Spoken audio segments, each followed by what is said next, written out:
Ashamaa harka fuunii kabajamtootaa fi jaalatamtoota hordoftoota qaroo miidiyaa oduu fi odeeffannoowwan keenya kan biyya keessaa fi biyya alaatis qabannee isiniif dhiyaanneetii kan nuti jirru hanga xumuraatti waliin akka turtan isin affeeraa gara oduu keenyaarraaf qabanneetti isin dabarsina. Oduu isinitti himuun isin waliin kan turan Amiin Shubbiseetii hanga xumuraatti waliin tura.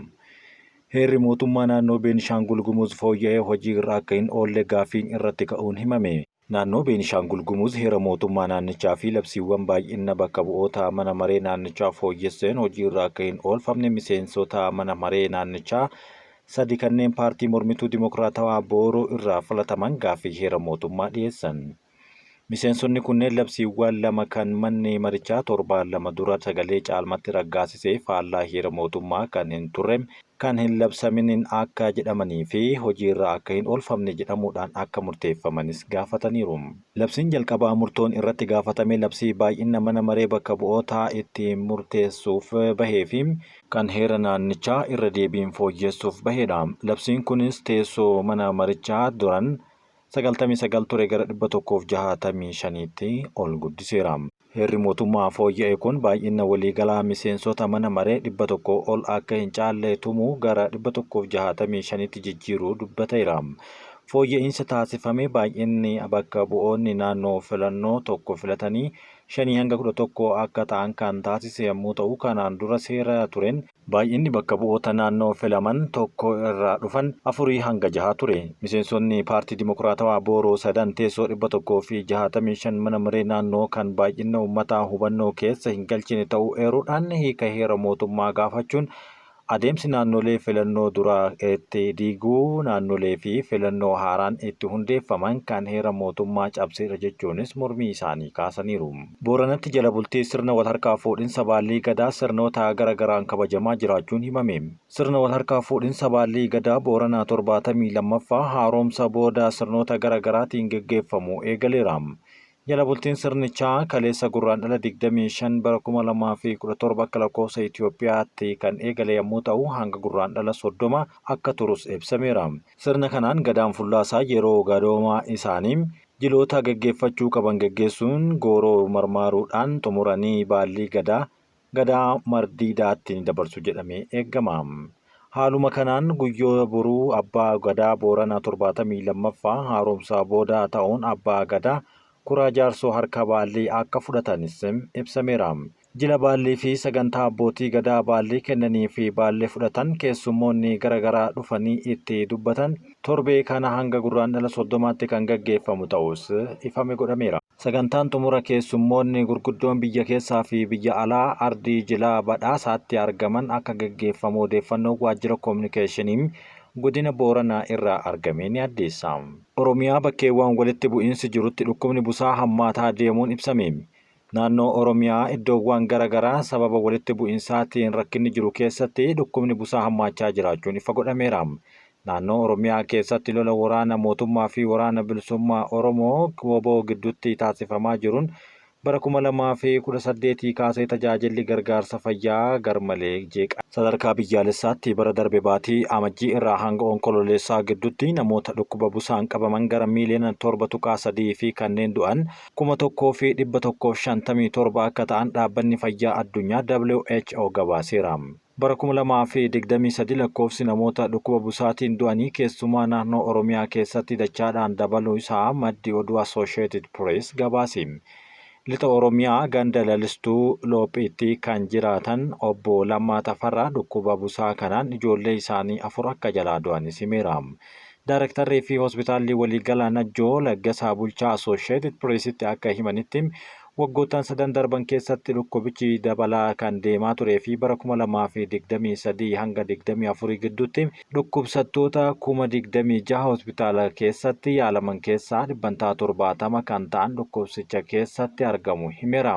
Lakkoofsa dhukkubsattoota kanaa sanaan dura 20 caalee akka hin beekne kan himan yommuu ta'u Itoophiyaatti qindeessituun dhaabbata doktoroota daangaa hin qabne kan ta'an Raachel Seguin dhibeen busaa bara 2024 biyyattii keessatti mul'ate yeroo kamiyyuu kan caalu ta'uu eeruun barri itti aanu ammoo caalaa hamaa ta'uu danda'a jechuun shakkii qaban tilmaama waliin kaa'aniiru. Dhaabbanni misooma addunyaa United States USAID'n gargaarsi isaa addaan cituu isaatiin kan ta'e balaan busaa fi dhukkuboota daddarboo biroo dabaluu akka danda'us akeeka isaanii keessatti eeraniiru. Hongeen aanaa Fantaalleetti ji'oota 3 tureen hawaasni Kaarrayyuu rakkoo ulfaataa keessa jiraachuu himaniiru. Naannoo Oromiyaa aanaa Fantaallee gandoota 8 keessatti hongee ji'oota 3 ol lakkoofsiseen hawaasni Kaarrayyuu jireenya isaanii horsiisee bultoota ta'an hedduun loowwan isaaniitiif margaa fi bishaan barbaachaa qe'ee isaanii irraa buqqa'uu fi rakkoo hamaaf saaxilamuu jiraattonni naannawa san jiran himaniiru. Naannoo kana ji'oota 3 darbaniif bishaanii fi wanti horiin nyaatu guutumatti jiraachuu dhabuu isaaniitiin ammoo kana barbaachaa aanaalee ollaa kanneen akka Boosat akkasumas gara Arsii fi Harargee deemuudhaan rakkoo nageenyaatii gufuu itti ta'aa akka jiranis jiraattonni dubbatan. Itti dabaluudhaanis rakkoo hongee wal fakkaataan bara 1994 akka lakkoofsa Itoophiyaatti naannawa sanitti mudatee akka ture yaadachiisuun yeroo sanatti qaamonni gargaarsaa akka dhaabbata mootummoota gamtoomanii UN fi Keer Itoophiyaa ummataaf marga gogaa magaalaa Sulultaa irraa fiduun gargaarsaa akka kennaa turan himaniiru. Amma gargaarsi godhamaa kan hin jirre ta'uu eeruun midhaan cimaanis loowwan isaanii jalaa fixaa akka jiruu fi kanneen akka gaala re'ee fi hoolotarra balaan hamaan gahaa akka jiru eeraniiru. Sababa nageenyaatiif loowwan isaanii iddoodhaa gara biraatti oofatanii jiraachuudhaafis kan rakkatan ta'uu kan himan yommuu ta'u yeroo ammaa kana haalli nageenyaa keessattuu kan uumamaa fi namtolcheen naannoo sanatti argamuufis rakkoo guddaan saaxilamaa jiraachuu kaasaniiru. Kirkira lafaa ji'oota darban keessatti irra deddeebiidhaan mudachuu eeruun namoonni 20,000 ol ta'an Oromiyaa naannawa Awaash Fantaallee irraa buqqa'uun kaampiiwwan yeroodhaaf qophaa'an keessa qubachuun gargaarsa argachaa akka jiranis dubbatamee ture. Haala wal fakkaatuun aanaa Fantaallee keessatti hongeen hammaataa yeroo mudatu inni ammaa kun ammoo kan jalqabaa miti. Kanaan duras yeroo garagaraatti hongeen wal fakkaataan mudataa tureera. Akka fakkeenyaatti waxabajjii bara 2020 maxxanee dubbisuun kan danda'amu yommuu ta'u aanaa Fantaalleetti hongeen ji'oota 5 fi isaa ol kan mudate siyaasaan golgamee uummata Kaarrayyuu miidhaa jiraachuu bal'inaan dubbifamee ture. Akka jiraattonni yeroos jedhanitti walitti bu'iinsi daangaa naannoo Amaaraa aanaa Minjaar Shonkoraa mudatee fi ajjechaa tuuta abbootii gadaa Kaarrayyuu muddee bara 2021 keessa raawwatameen hongee kana akka dagatamu taasisuun hongeen kun daran hammaachuudhaan miidhaa guddaa fi ulfaataa ta'e uummata irratti geessisaa akka tureessee fi hanga ammaatti rakkoon sun uummata keessaa akka jiru eeraniiru.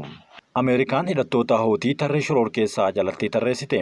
Ministeerri dhimma alaa Ameerikaa humnoota hidhattoota Yaman keessa socho'an Houtii dhaabbata shororkeessaa alaa jechuun labseera. Waajjirri ibsa kaleessa bitootessa 4 bara 2025 baaseen ministeerri keenya Ansarallah kan Houtii jedhamuudhaan beekamu akka dhaabbata shororkeessaa alaatti farrajuu ni labsina jechuun dubbateera.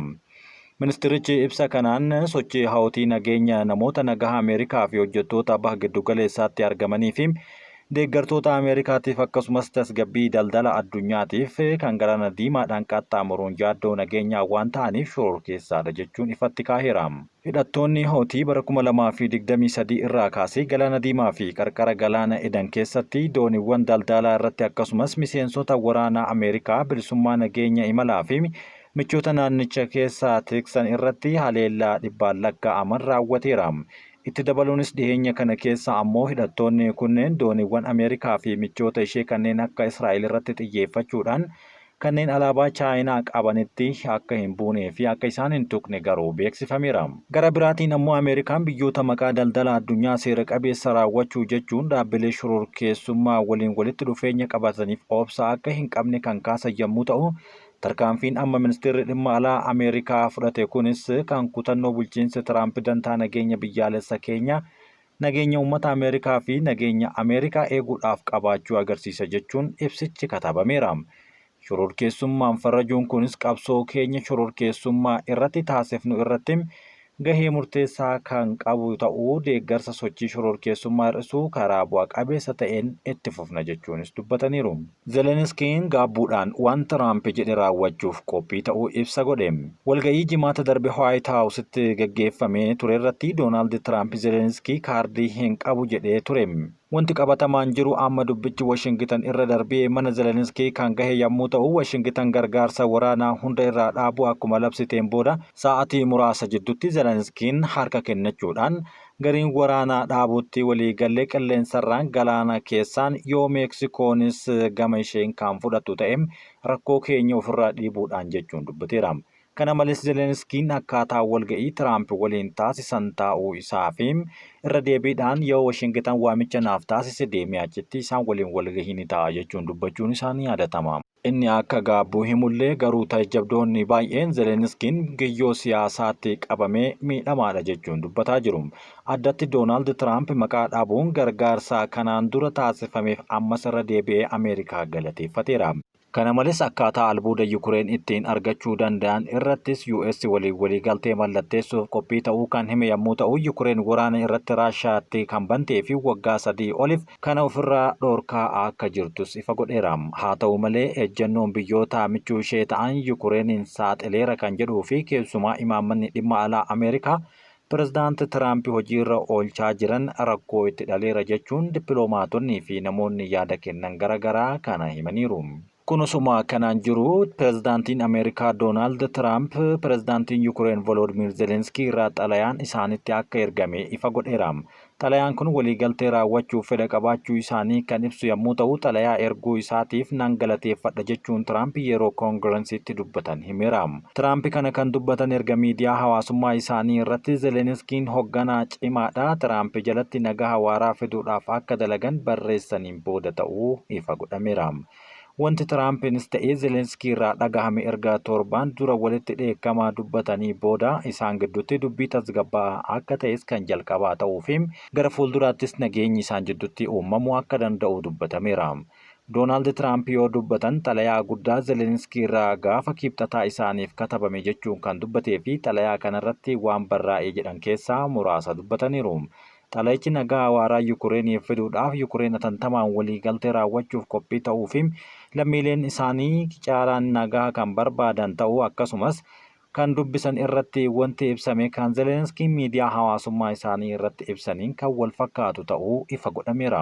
Gaafa jimaata darbee dureewwan lamaan walitti dheekkamsa guddaa keessa kan turanii fi adda bahuun osoo waliigalteen hin raawwatin White House gadhiisee gara biyya Awurooppaatti akka deebi'es ni beekama. Akkasumas Zelenskiin albuuda gatii qaalii biyyi isaanii qabdu Ameerikaaf gurguruuf waliigaluu Tiraamp ibsa kan godhan yommuu ta'u, Yukureen garuu dhimma kanarratti hanga ammaatti ifatti wanti dubbatte hin jiru. Yukureen gama tokkoon biyyoota Awurooppaa fi Ameerikaadhaan dhaqabaa jechuun eeyyannoo osoo geggeessitu gara biraatiin meeshaalee isaan ittiin kennaniin Raashiyaa irratti waraana labsaa jiraachuun himameera.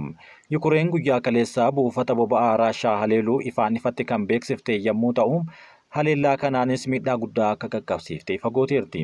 Yukureen bu'uuraalee anniisaa Raashiyaa irratti xiyyeeffachuudhaan haleellaa hedduu gaggeessuu kan beeksifte yommuu ta'u, humni waraanaa Yukureen akka beeksisetti halkan edaa buufataalee boba'aa Raashiyaa irratti haleellaa hedduu gaggeessineerra jechuun ifa godheera. Waajjirri ajaja waliigalaa humna waraanaa Yukureen fuula miidiyaa hawaasummaa isaa irratti akka barreessetti gareen diroonii fi kutaaleen waraanaa biroo waliin ta'uudhaan buufataalee boba'aa Raashiyaa hedduu barbadeessineerra jechuun ifa godhaniiru.